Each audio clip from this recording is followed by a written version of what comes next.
ऐसा डर पैदा करने के लिए कि इतना बड़ा मॉन्यूमेंट देख के दुश्मन आए ही ना कभी। देख सकते हो कि हम लोग चर्च है यहाँ सामने जो मैंने बताया था। वो वेदर इम्पोर्टेंट है यार, मतलब एकदम वेदर कितना जोरदार है, उसके साथ ये एंड ये फोर्ट।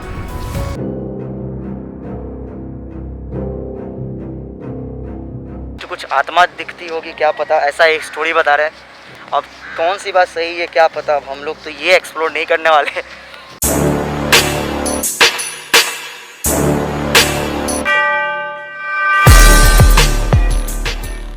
तो जैसा कि आपने देखा कि हमने एक्सप्लोरिंग वापी में पार्ट 1 को एक्सप्लोर किया था, जो कि था देवका बीच। उसको एक्सप्लोर करने में बहुत मज़ा आया। अगर आपने वो नहीं देखा तो आप जाके वो देख सकते हो।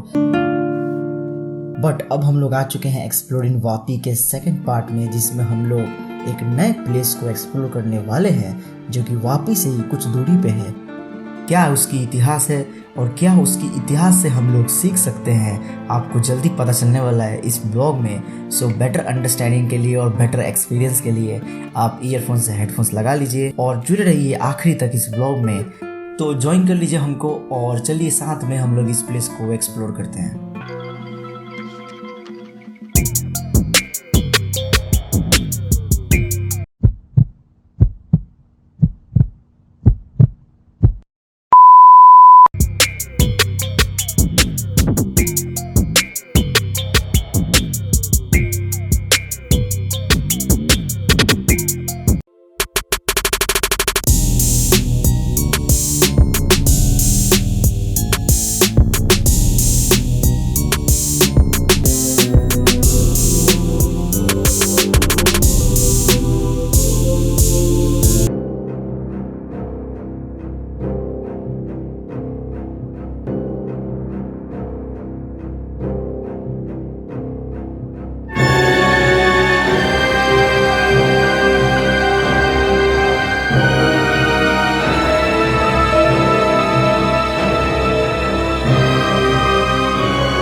इसका असली में पूरा नाम है सेंट जेरोम फोर्ट, और ये सेंट जेरोम फोर्ट को बनने में अराउंड 50 साल लगे थे। ये बनाया गया था पोर्चुगीज़ द्वारा। तो आपको तो पता ही है कि पोर्चुगीज़ सबसे पहले थे राज करने वाले, मतलब सबसे पहले थे इंडिया में घुसने वाले, और ब्रिटिशर्स भी थे, बट पोर्चुगीज़ के भी राज थे, जैसे दीव दमन दादरा नगर हवेली, फिर अपना पौंडीचेरी हो गया, ये सब जगह पे पोर्चुगीज़ का राज था। तो ये भी एक जगह है जो मैंने आपको बताया था, हम लोग दमन में हैं, तो दमन में भी ये सेंट जेरोम फोर्ट पे भी उनका ही राज था। तो 1612 से लेके 1672 एडी तक इसको बनाया गया, इतना टाइम लगा, मीन्स इसको 50 ईयर्स लगा बनने में। ये इतना मजबूत बना है कि आज तक लगभग इतने साल हो गए और ये अभी तक टिका हुआ है। तो यही बात है कि जो पुराने कल्चर से वो भी एक बहुत अच्छे थे, भले ये पोर्चुगल्स ने बनाया गया था, बट आई थिंक यहाँ की जो मैन पावर थी वो तो इंडियंस ही होंगे आई गेस। एक डिफेंस तरीके इसको यूज़ किया गया, और उसका मैं आपको एक सिंपल एक व्यू दिखाता हूँ कि कैसे। तो इसका ऐसा तरीका था कि ये जब आप देखोगे यहाँ पे तो इतने बड़े बड़े बॉल्स हैं, उसके एक अंदर इतना होल दिया है और इसको स्लांटली बनाया गया है। तो इसका रीज़न ये है कि अगर कोई आता था तो यहाँ से ये लोग गरम ऑयल जो होता था, तेल, उसको डालते थे। जैसा कि आप देख सकते हो वहाँ पे दो टाइप के होल है। जो ऊपर वाला होल है उसमें वो लोग वेपन यूज करके एनिमी को एट अ डिस्टेंस में मारते थे, और अगर एनिमी बाय चांस अगर फोर्ट के बहुत नज़दीक आ जाता था तो जो दूसरा होल है जो अभी हमने डिस्कस किया, जो स्लांटली बना हुआ है, उसमें वो लोग गरम ऑयल डालते थे, एनिमी को बहुत पास से ही मार देते थे। तो ये फोर्ट असली में करता क्या था, पोर्चुगीज के जो भी रीजन था जहाँ पे वो लोग अपना रूल करते थे, उसको बचाने के लिए ये फोर्ट बनाया गया था। तो मीन्स पोर्चुगीज को डोमिनेट करने के लिए उस रीजन में, और कोई भी आए उसको डिफीट ना कर पाए पोर्चुगीज को, एज अ डिफेंस मैकेनिज्म ये फोर्ट एक्ट करता था।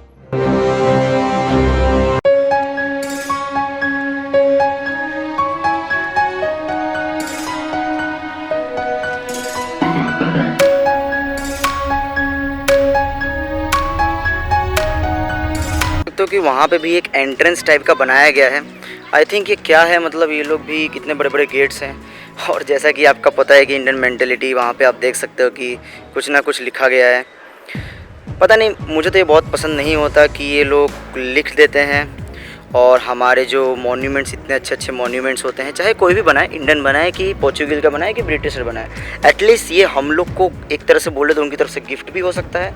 तो हमको इसको प्रिजर्व करना चाहिए। ये सब कुछ कुछ लिख लिख के ख़राब नहीं करना चाहिए। आई थिंक मैं यही मानता हूँ कि ख़राब बिल्कुल नहीं करना चाहिए। और वैसे ये क्या अच्छा लग रहा है, आप ध्यान से देखिए, आपको इसमें क्या अच्छा लग रहा है। एट द एंड ये वॉल बिगाड़ा गया है, ये इतना मेहनत से बनाया गया है, चाहे कोई भी रीज़न हो, बट ये बिगाड़ा गया है। जैसे कि आप देख सकते हैं यहाँ बहुत लोगों ने कचरा भी फैलाया है। तो मैं बार बार यही बोलूँगा कि कम से कम गंदा मत करो यार। हाँ, साफ़ करने वाले होते होंगे, गवर्नमेंट रखती है ऐसे ऐसे चीज़ों पर, बट फिर भी हम लोग को ये राइट्स नहीं मिलता कि गंदा करें। मैं क्या फील कर रहा हूँ कि ये रॉक बहुत मजबूत है। मतलब जब ये कंक्रीट होता तो सिर्फ उसको एक मिक्सचर से नहीं बनाया गया है। आई थिंक इसमें बहुत सारे रॉक्स भी डाले हुए हैं, बहुत सारे छोटे छोटे स्टोन्स भी डाले हुए हैं इसका मैकेनिकल स्ट्रेंथ इम्प्रूव करने के लिए। तो ये आप ये देखिए, अगर आप इसके अंदर आओगे तो आपको पता चलेगा कि ये यहाँ पे एक वॉरियर होता था पोर्चुगीज का। तो यहाँ से एक पूरा वो लोग व्यू देख पाते थे, अपने दुश्मन पे निगरानी रख पाते थे। इन केस अगर कोई दुश्मन आया तो वो लोग हम उस पर हमला कर देते थे। तो ये बोल सकते हैं कि सेंट जेरोम फोर्ट एक तो सेफ्टी पर्पस के लिए होता था, पोर्चुगल के रूल्स के लिए, पोर्चुगल के शासन के लिए, और एक डोमिनेंस करते थे। और एक ये बोल सकते हैं कि पोर्चुगल्स यहाँ पे हैं। और इतना बड़ा बनाने का रीज़न भी यही है कि एक तो डिफीट करने के लिए, और दूसरा ये है कि थोड़ा सा डर पैदा करने के लिए कि इतना बड़ा मॉन्यूमेंट देख के दुश्मन आए ही ना कभी। देख सकते हो कि हम लोग चर्च है यहाँ सामने, जो मैंने बताया था। वो वेदर इम्पॉर्टेंट है यार, मतलब एकदम वेदर कितना जोरदार है, उसके साथ ये एंड ये फोर्ट।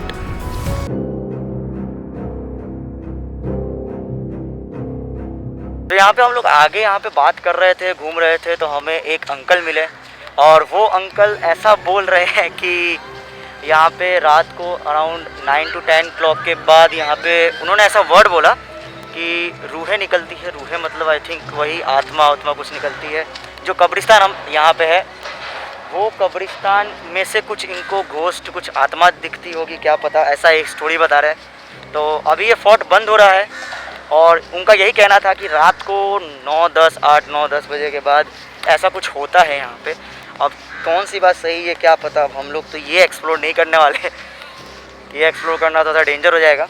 बट यहाँ पे जो कब्रिस्तान है वहाँ से उन्होंने बोला कि ऐसा होता है, शायद से उन्होंने देखा भी होगा, क्या पता ये बात सही भी होगी। अगर आपको ये वीडियो अच्छा लगा हो तो आप लाइक कीजिए। अगर आप और भी ऐसे वीडियोस देखना चाहते हो, एक्सप्लोर करने चाहते हो मेरे साथ, तो आप सब्सक्राइब कर सकते हो। And don't forget to share this video. अगर आपको लगता है कि दूसरे लोग को भी जानना ज़रूरी है ये सब चीज़ों के बारे में, ये सब, वो भी लोग खुश हो सकते हैं, वो लोग भी हमारे साथ घूम सकते हैं, तो don't forget to share those people also. And बस आप इंजॉय कीजिए। और बुक की सीरीज़ तो आएगी, इकिगाई भी आता रहेगा, और आगे भी और कुछ ना कुछ नया ट्राई करेंगे।